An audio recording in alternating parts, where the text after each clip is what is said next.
sa Radyo Pilipinas. Pag-usapan po natin ang niyog ngayon, ano ho. Congrats sa isang bayan dyan po sa lugar ho ng kung tawagin San Pablo City, Laguna. Nakahuling dating ko yung lugar na yun, bata pa tayo nung araw eh. Alamin natin, sila'y nakatanggap po, mukhang Guinness record ang nakuha nito. Ang tinalo ho nila India. Ang holder eh. Alamin natin kung paano ito ginawa at ano ang mga dapat asahan. May mga cash incentive ba pag-Guinness na tinatawag? Ano yung layunin ng San Pablo City sa pagtatanim ng niyog? Alamin ho natin yan. Well, of course, marami pa tayong ibang tanong dito. Dahil nga po ang San Pablo dati, ang siya talagang number 1 na nangunguna sa pagtatanim ng niyog. Gusto nilang mabawi ho yan. Pero ngayon, ang Quezon, yan ang marami, di ba? Nasa linya po natin si Sir Pitts Bonilla, Executive Assistant to the Mayor for Agriculture ng San Pablo City, Laguna. Sir Pitts, magandang umaga ho sa inyo. Welcome po sa Radyo Pilipinas, Usapang Agrikultura. Si Kahir po, magandang umaga, Sir Pitts. Magandang umaga po. Good morning, Sir Pitts. Live na po tayo. Po ba, Sir Pitts Bonilla, kayo pong Executive Assistant to the Mayor for Agriculture? Tama po. Okay. Mukhang balitaan nyo nga ho kami, mukhang nakatanggap po ng award ang inyong lalawigan dito sa pagtatanim ho ng niyog at mukhang Guinness World Record pa ang pinag-uusapan din eh. Pwede ka bigyan nyo kami ng konting background at saka bago doon sa mga ilang tanong na nandito sa akin. Una sa lahat, magandang umaga sa lahat ng iyong taga-pakinig. Itong aming lugar na kung tawagin ay San Pablo, isang syudad dito sa Laguna. Nung araw, nung unang panahon, talagang napakaraming niyog dito sa aming syudad. Subalit sa pagdaan ng mga panahon, nagkaroon ng ibang mga developments like residential.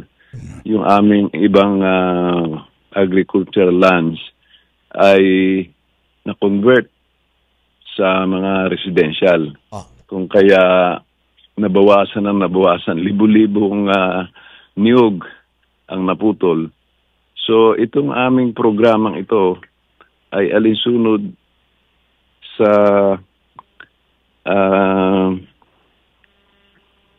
mandato ng Pangulo na sa darating na 2028 ang target ay 100 million na ang coconut trees na itanim o coconut seedlings na itanim. Buong bansa, So, sa ngayon, ang programa namin ay patuloy at meron kaming 3-year program sa pamumuno ng aming mahal na Mayor Naji Gapangada.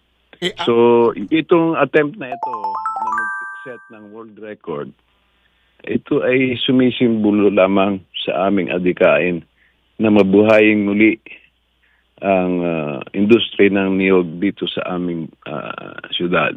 Sir Pitts Bonilla, sir, due respect lang po ha. Ulitin ko lang sa mga hindi ho napainggan nyo binabanggit namin kanina. Asungkit po ng San Pablo City, Laguna, yung Guinness World Record para po sa most people planting coconuts simultaneously. Maraming tao po na sabay-sabay tanim ho ng mga punla ng niyog. Tama po ba, Sir Pitts? Tama po yun.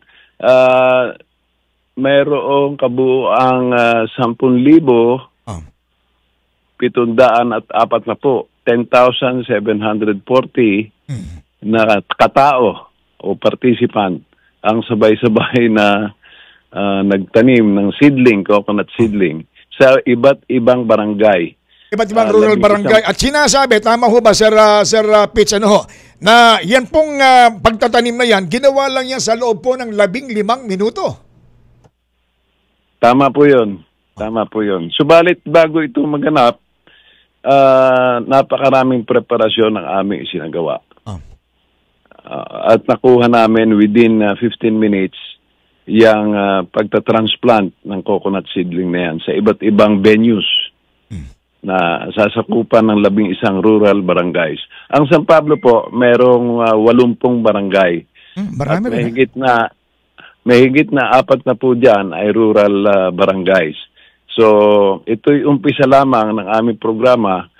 So, target namin na lahat ng rural barangay ay magkaroon ng pagtatanim ng coconut seedlings na nabanggit. Dahil nga po dyan sa kayo kinilala po ng Guinness sa ngayon, ang tinalo nyo mismo, India, no? India po ang tinalo nyo, no? Tama po yun. Sila po ang may hawak dati ng record. Oh. At itong pagtatakda ho ng record na yan, siyempre, bahagi po ito ng mas malaki pang plano o layon po ng San Pablo City na buhayin ang industriya ng nyug at siyempre, muli pong maibalik sa inyo yung titulo bilang pangunahing producer ng nyug dito sa Pilipinas. Yun ba ang talagang target ho natin dyan? Maibalik sa inyo? Tama po yan. Subalit, meron pang mas mataas o mas malalim na layunin ito. Ang pagpapasigla ng pagsasaka ng niyog ay inaasahang lilikha ng mga trabaho at magpapataas ng kita para sa mga magsasaka at magpapasigla sa lokal na ekonomiya. Of course, yung suporta sa ekonomiya at saka magsasaka, importante ho yan. Papataas yung kanilang mga kita sa pamamagitan ng pagpapalawak po ng produksyon at siyempre yung pag-diversify ng mga produktong gawa po sa inyo kagaya ng kopra, ng langis at iba pang mga byproducts. At sinasabi, ito'y bahagi po ng Coconut Farmers and Industry Development Plan ng Philippine Coconut Authority. Tama po yun. Kasabay po niya na paano, pagkatapos pong maitanim at maipunla, paano po ang mga susunod pa mga dapat nating asahan yan? Sa pag-maintain po at pagpapalaki ng na-transplant na coconut seedlings, katulong po natin ang Philippine Coconut Authority at saka Department of Agriculture, City Agriculture upang masiguro na ang naitanim natin na coconut seedlings ay magmamature para maging productive tree. So, inaasahan po namin na yung Laguna Tall variety na aming itinransplant ay magbubunga mga 5 to 6 years from now. Diyan po sa inyo sa San Pablo, Laguna, meron kayong taon na ginaganap dyan na Coco Festival tuwing buwan ho ng Enero. Pagpupugay sa nyug ho yan. May mga street dances kayong ginagawa, may mga trade fairs, mga pagtatanggal ng mga produktong gawa po sa nyug. Meron din kayong Sampaloc Festival, yung buwan po naman ng Mayo. Meron din kayong di ba, kinikilala din po ang inyong lungsod bilang City of Seven Lakes. Ano ba yung mga lakes na yan? Tama po yan. Meron kaming 7 lawa, freshwater lakes, crater lakes po yan. 7 po yan, may Sampaloc Lake, may Bunot Lake, may Pandin Lake, Mohicap, Yambo, Pandin. Yan po ang mga lakes na narito sa amin. At ito ay nagtataguyo din ng kabuhayan sapagkat sa mga lakes na yan, nakakakuha po ng hanap buhay ang aming mga mamamayan sa pamamagitan ng pag-aalaga ng tilapia. Tilapia po. Talagang meron tinatawag na ecotourism activities. Tama po yan. So sa ngayon, ang aming administrasyon ay nagpaplano upang maging ecotourism destination ang San Pablo at kasama po dyan yung 7 lawa na nabanggit. Okay, nabanggit lang ho ninyo yung pangunahing layunin niya para maibalik po yung nangungunang coconut producing city, yung San Pablo City. Nasungkit na nga ninyo yung Guinness World Record. Sino-sino ho ang mga naging katuwang ninyo dito sa mga programang yan? Ang una po yung Philippine Coconut Authority sa kagandahan loob ng kanilang regional manager na si Mr. Jun Concebido. Civic organizations po, mga non-government organizations, kawani ng aming local government unit at napakarami pa po at mga mamamayan mismo doon sa mga barangay na lumahok o nag-participate sa activities na yan. Sir Pitts, batiin lang muna natin din ng good morning ang pamunuan po ng San Pablo City sa pangungulan ni Mayor Arcadio Gapanganda. Gapangada po. Gapangada, yung Gapangada. Kaiba yung dating na apelyido ni Sir, Gapangada Junior. Ito yung likas na taga San Pablo talaga. Original po. Siya po ay pinanganak sa Barangay San Cristobal, San Pablo City. Dulo na ba halos ang San Pablo? Ang pinakadulo ng Laguna ay Santa Cruz ba? No. Sa amin pong lugar, ang San Pablo ay adjacent o malapit po sa Tiaong, Quezon.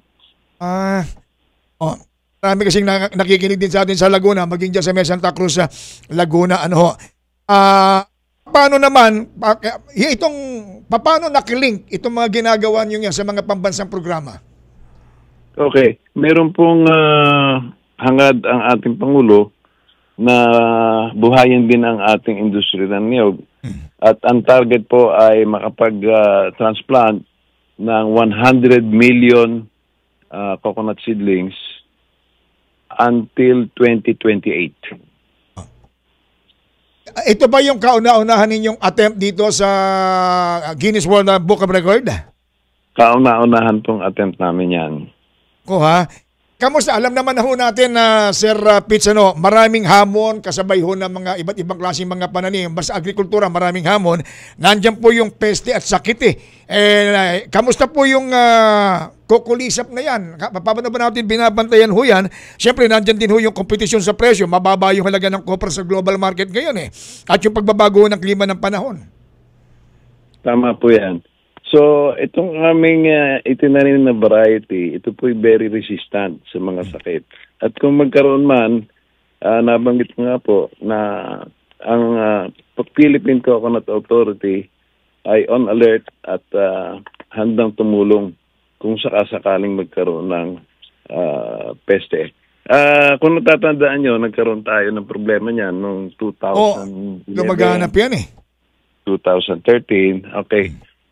Marami pong mga siyentipiko ang na-involve dyan. Subalit, ang marunong siguro ang Panginoon dahil nung biglang bumagyo noong mga panahon na yon, yung bagyo ang nagdala ng mga kokolisap pababa. So, sadyang nawala po yung kokolisap. So, ang kalikasan may paraan din para makatulong kahit blessing in disguise. Kaya nawala itong kokolisap. Sir, kami po ay nagpapasalamat. Nabigyan kaya kami ng pagkakataong makaugnayan kayo at makongratulate man lang kayo. Mabati po ang San Pablo City, ang gobyerno ng San Pablo bilang nakasungkit. Iba yung makasungkit ka sa Guinness. Ibang yabang meron doon. Marami pong salamat. Siguro po, parting words na lamang po sa bahaging ito. Okay. Ito mong aming na-achieve na ito ay umpisa pa lamang. Gusto naming mabigyan ng inspirasyon ang mga susunod na henerasyon, ang mga kabataan, upang kumilos sa muling pagbuhay sa aming industriya ng niyog at pagprotekta sa kapaligiran. Okay po, Sir Pitts Bonilla, maraming salamat po sa pagkakataon. Ingat po kayo, stay safe, and good morning, sir. Balikan niyo na po yung favorite breakfast ninyo. Maraming pong salamat, ingat po kayo. Maraming salamat din po. Salamat si Sir Pitts Bonilla, Executive Assistant to the Mayor for Agriculture ng San Pablo City, Laguna. Congrats sa mga kababayan ho natin dyan. Record holder sila ngayon ng Guinness. Usapang Agrikultura. Usapang Agrikultura dito sa Radyo Pilipinas. Ingat pa rin sa mga